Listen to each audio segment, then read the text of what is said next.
25 asylum seekers were loaded onto a bus on Friday morning and driven into the United States, where they'll continue their asylum cases, no longer made to wait in Mexico.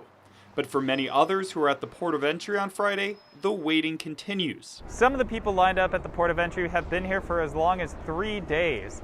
Many of them were not part of the Remain in Mexico program, which means right now they're not eligible to be processed by the United States program, allowing people in Remain in Mexico to enter the United States. One of those people camped out was Marjorie Rosales, who preferred we not show her face. She's from Honduras, which she fled because she was sexually assaulted after an extortion attempt on her small business. She spent 1 year in Chiapas, Mexico, waiting for a visa, and has been in Tijuana for another year. She desperately wants to claim asylum for her and her 2-year-old daughter.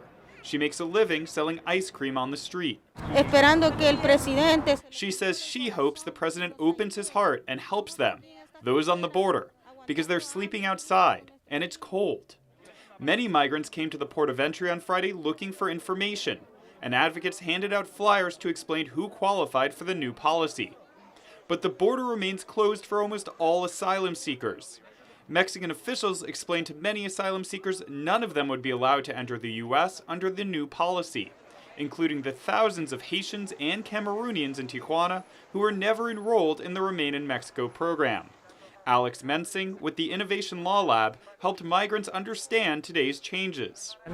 So today, a lot of people have showed up to the port of entry who don't have enough information, who maybe don't quite understand what MPP is, who have heard rumors or misinformation about what is going to happen today. The 25 people that were admitted to the U.S. today were tested for COVID-19 beforehand.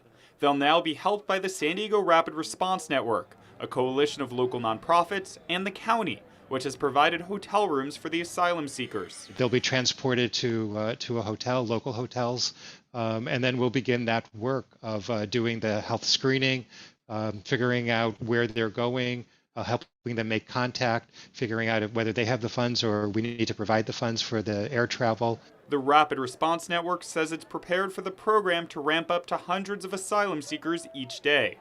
But for the thousands in Tijuana this program doesn't yet apply to, they'll continue to remain. Max Rivlin-Nadler, KPBS News.